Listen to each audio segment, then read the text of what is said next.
Hi there, this is Hushman with eBikesusa. This is a video that we're making for a private viewership to give feedback on the new Fantic Issimo bike.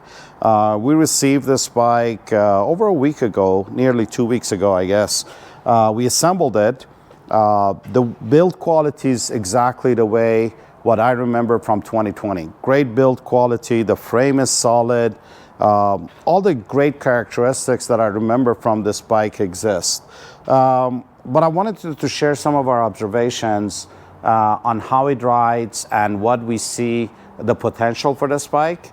And then we can have follow-up conversations with Fantic about it. So a little bit about the bike itself. A step-through design, very well received. Great battery position.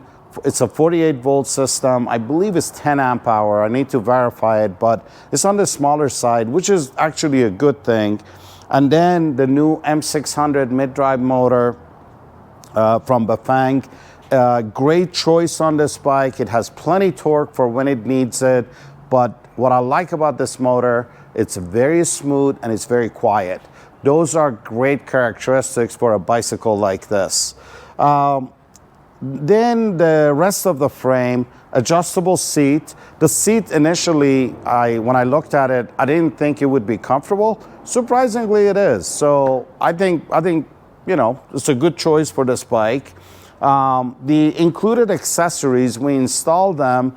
They are secure, but as you can tell, coming out of the box, they're a little bit deformed. I would say if we put some stuff in it and display them properly, they will be just fine. The water bottle holder, great touch, great location for it, good choice. I wanted to take a moment and speak to the frame design.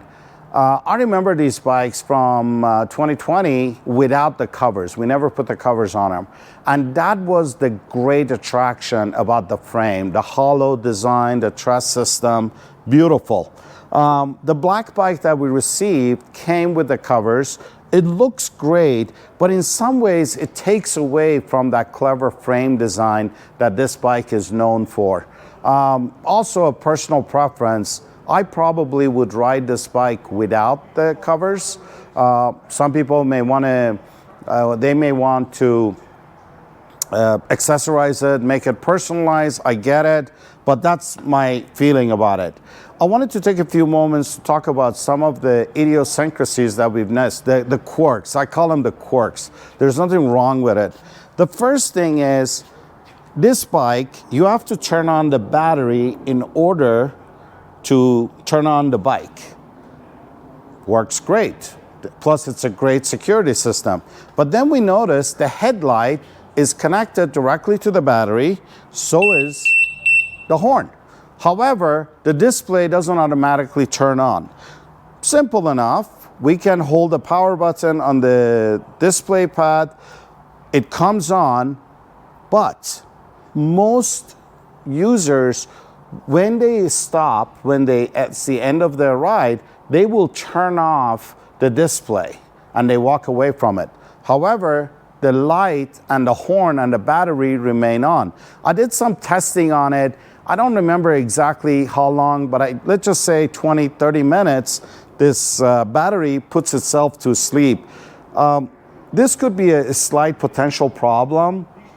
The headlight and the horn is best to be connected through the controller, through the display, so you could operate them with the display and let the battery to go out on its own.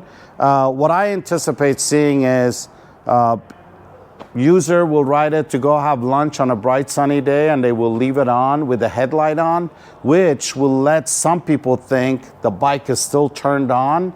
So as you can see, that's not a good polished implementation of the light and electricity on it. The other thing I've noticed about the display, and frankly, it took me a while to figure it out, it's a small display, it's a Bafang display, and it's designed really for mountain biking, so it's supposed to be concealed and protected with the stem. All great. However, on this one, you have level 0 when you turn it on. It's no power, no motor, great, works beautifully. But then there are 2 levels above it. I automatically assume it was like level 1 and level 2, like comfort and turbo, something like that. To my surprise, level 2 is really for hill, which limits the speed as it's designed to be a high torque option. Level 1, or the first step up above 0, it's called road, which is great for turn it on, go up one level, and ride the way you want to. It will work. I think consumers will figure that part out after a while, that if they go click, click, click above, they're gonna limit themselves. They'll figure it out. However, I think this motor and this display would work better if it had 3 levels, and those are more like an eco, comfort, turbo, or had 0, 1, 2, 3, 4, 5, something like that, which is a little bit more intuitive for most users. However, I understand Bafang has been experimenting with these new display settings, something to keep in mind as you develop your product. One observation, the handlebar is too low even for someone like me. I'm 5'8", and in order for me to sit at the right seat height, my hands were pushed down. So the team for me, they put an adjustable stem on it. We were able to raise it, so it's comfortable for me. However, I recommend considering a handlebar with a BMX style handlebar, or even a riser bar like this, but a slightly higher rise, so we can eliminate the need for switching the stems. I suspect the riders that would like to sit taller, they have longer legs, their arms are going to be a stretch downward. Not exactly a very comfortable position. However, for someone who's shorter than me, it would actually work very well. You push the seat all the way down, and the hand is in actually the comfortable above your waist, above the seat position. Just a little observation on that front. Ride characteristics. So it took me a while to figure out how I like to ride this bike. This bike, with the Inviolo internal gear, continuous change, this bike is very comfortable to start at 4 miles an hour, 5 miles an hour, and pedal it very comfortably around the park that way. However, if I rely on pedal assist, I have a comfortable 70 round per minute cadence, I can only push this bike up to 17, maybe 18 miles an hour, and that is on that road mode, okay? Even though the road mode and the bike has been unlocked and is capable of going all the way to 25, I cannot push it with my legs, with my pedaling past that point. However, with the throttle I can, and the throttle will give us the power that I can pedal above that speed. It really feels to me that this thing, it's for pedaling, is still designed for that European style, 15, 16, 17 miles an hour. And I think it has to do with the fact that there's only one road mode. There is no higher power level that would allow me to pedal it more than that, since I cannot pedal fast enough. Being a torque sensor and being a very smooth torque sensor, it works great. However, for pedaling above that speed, I have to rely on the throttle. That's something that can be corrected by changing the display settings to 1, 2, 3, 4, 5 and increasing the power level, or possibly considering different style of programming where the power goes up as your speed goes up, but the torque sensor understands that with less pressure, they have to maintain the higher speed and provide more product. It can be fixed with collaboration with Bafang, or just using the other programming that is more like 1, 2, 3, 4, 5. The throttle works very well. This bike came to us already configured, so I don't really understand what it would take for a dealer to update the bike so it would go over past 20 miles an hour. That's something we would have to look at. Pros about this bike: the frame design, the geometry is great, minus this handlebar hand position. The motor is very smooth, very well built bike. Some of the cons, or I like to call them areas of improvement, This is not a very good shock. It's really designed for riding at 10 miles an hour around the park. However, once you're moving 20 miles an hour or higher, the bike becomes very bouncy, both in front and back. You will feel bumping up and down as you hit any irregularities on the road. That is one, because the front shock can absorb the bumps very well. And on the back, at the proper 20 PSI pressure on these 4-inch fat tires, it will become bouncy. The way to solve for that is, number one, lower the air pressure in the back, which the dealers can do for the consumers. The second option is to change the seat post to a suspension seat post.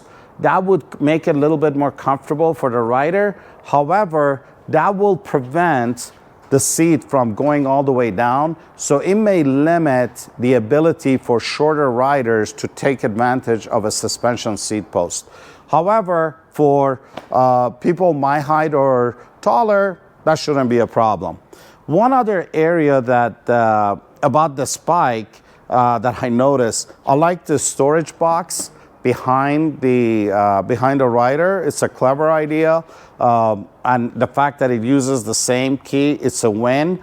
The battery position, personally, I like it. However, this particular frame style, the cladding that's around the seat post prevent the seat from going down, and for some short riders, the bike may seem too big or too tall, and they may not be able to enjoy it. Single speed, great choice on a bike like this. It's very smooth, the throttle works, the motor does a great job, and the fact that it's a single speed, it reduces the chances of it snapping the chain, because nobody will hit the throttle at a super high power on the wrong gear.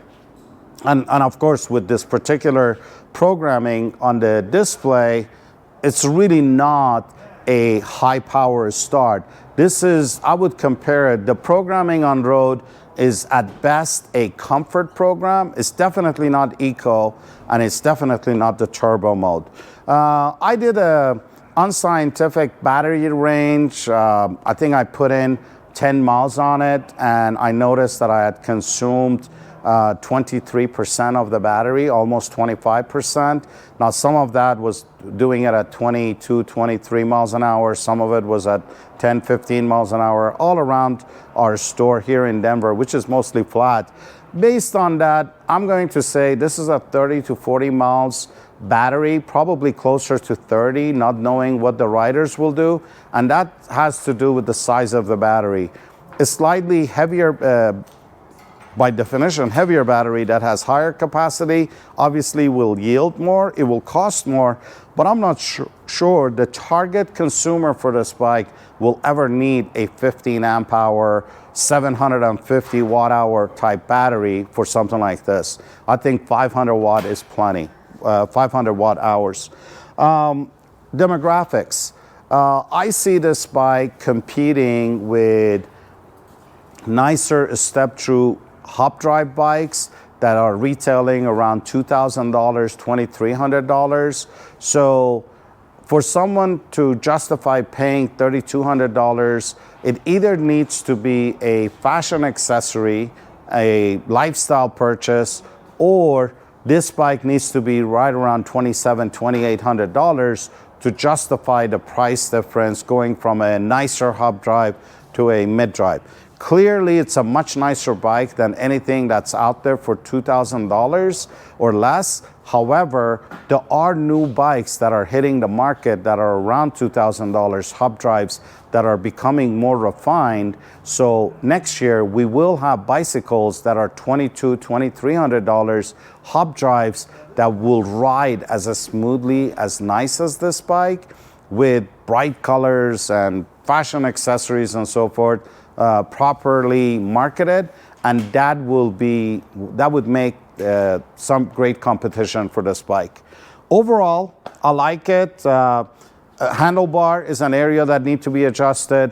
I would like to address the programming on the display. Can we get 0, 1, 2, 3, 4, 5, or can we at least have another level like comfort, sport, and then hill, those will solve that problem.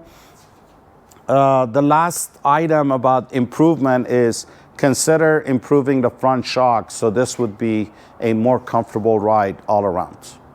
Hope this was beneficial.